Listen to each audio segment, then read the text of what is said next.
Good morning everybody, welcome back to the channel. If you haven't already, don't forget to hit that subscribe button and turn them notifications on. Back today and back with another video today. So the last video was us getting the second cut silage in. That's all done and dusted now. This last week I've been busy making hay, so we've made 160 round bales of hay here. We've made another 160 round bales of haylage, another 60 bales of silage, virgin a little bit closer towards the haylage side. And it's been a couple hectic week really since the silage and since that video. Now I didn't film any of the hay making operation, I just felt too hot. It was far too hot. The weather was great, it was brilliant. I was doing contracting jobs elsewhere. I did do a little bit of filming though, so I went off to do some baling of some hay, the 376 Richard's New Holland baler, and yeah, just take a look at this clip Dad and I filmed, and yeah, you'll see how that one went. So this is just a bit of a clip to go in a video at some point. So just down on a bit of a contracting job, doing a bit of baling. Got Dad with me.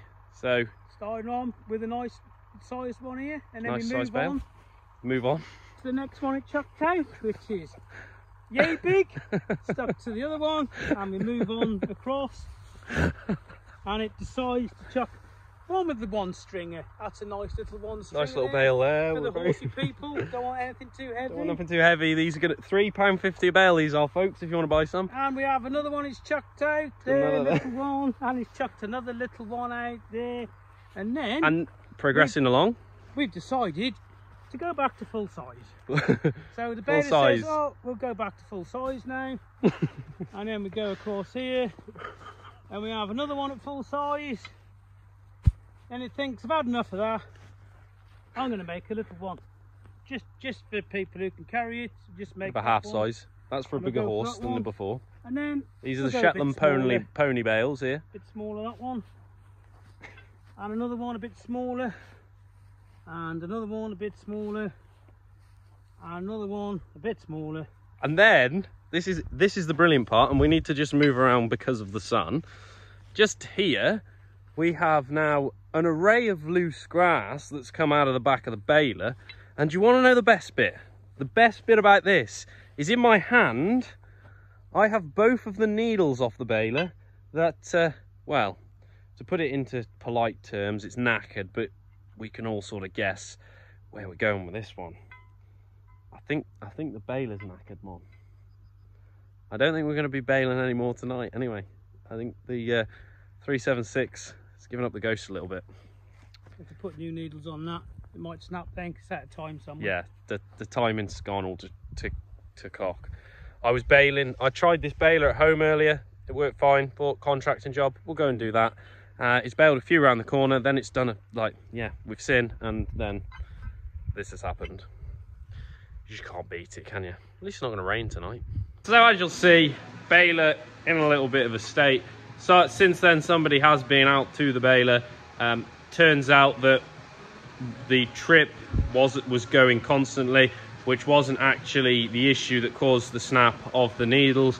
There is a safety catch on the ram or something that's seized up. No one knew about it, and basically the safety catch didn't go, which didn't stop the needles injecting at the wrong time, hence why we got broken needles. So yeah, job to sort out right there.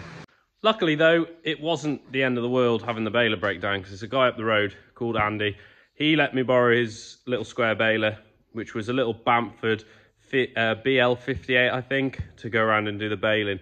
Well, a massive thank you to Andy for letting me borrow that to get the job done, because otherwise it would have been a little bit of a sticky, well, I'd have been in a bit of a sticky situation, to be honest. I cut a lot of hay down for people to do, and no way of wrapping it up.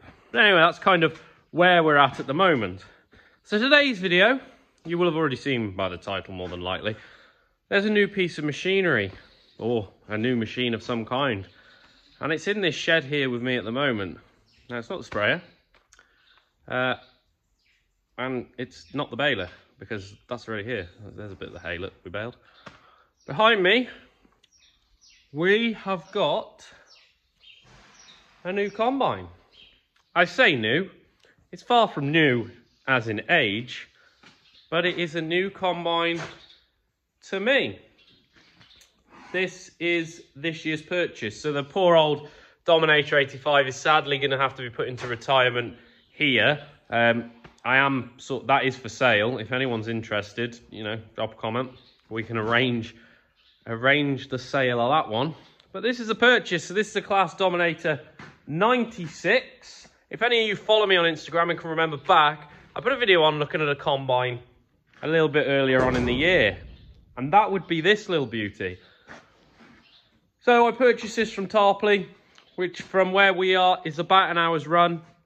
It got delivered last week or the week before. Yeah, it was last week this got delivered.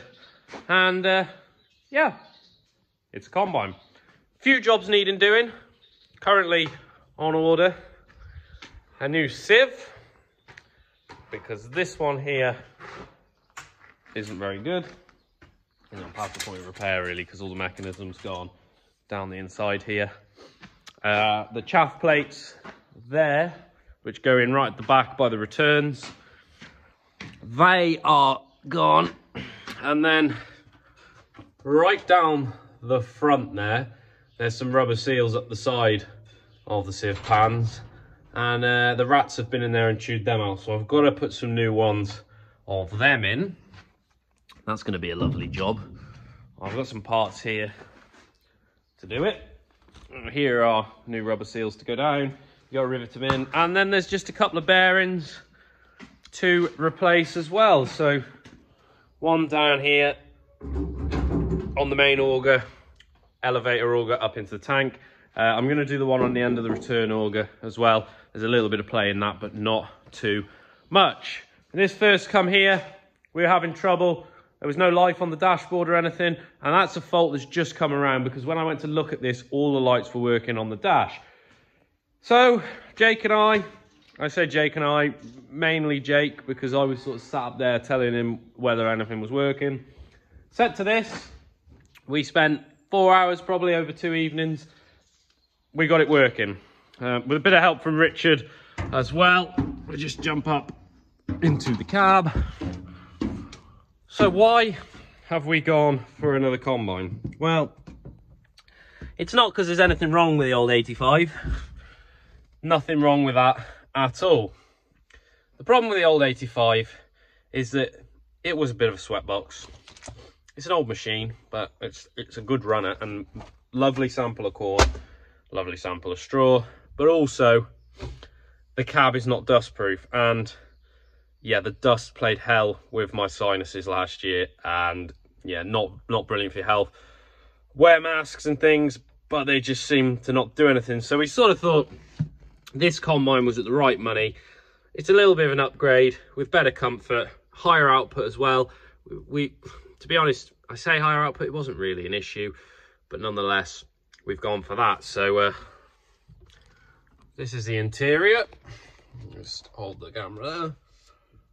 Gear levers, levers for you got your header up and down, variable speed, sails and drum, steering wheel, instrument panel, which all works as it should. And let's just give this a fire up.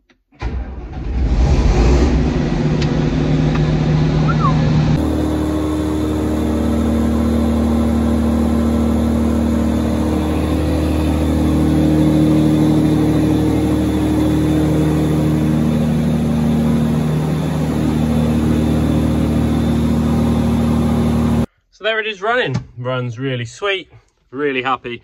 Engine sounds lovely. There's a 6-cylinder Mercedes engine in this combine. I think these were fitted with either the Mercedes or the Perkins engine. This is one fitted with the Mercedes. It's showing signs of its age a little bit. You know, there's a few dented panels. Biggest one being the grain tank lid there. Needs a bit of attention, but it's not too big of a job. Engine bay. Looking good. So yeah, there's the new combine. New combine to us anyway. Really looking forward to getting this out into the field now. Doing a little bit of combining with it. We're not far away from wheat harvest now. Probably 2 to 3 weeks. So it gives plenty of time to get this, just a few jobs done on it. Get it ready for work. And start doing some combining with it. So for the rest of the video, I'm going to include this today for you all. I was up at another farm at the weekend where I went with our JCB loading spreaders up. And I went and did a couple of hours combining and a little bit of filming up there the other day. They were combining some barley, really nice crops. They were really impressed with the yields. The guy up there was telling me that it's the best yield that they've had on barley, which was really impressive. So for the rest of the video, enjoy watching some combining taking place. 98, it's a Claas Dominator 98 SL, so a little bit more of a higher spec model than this and a little bit newer. And yeah, enjoy the rest of the video.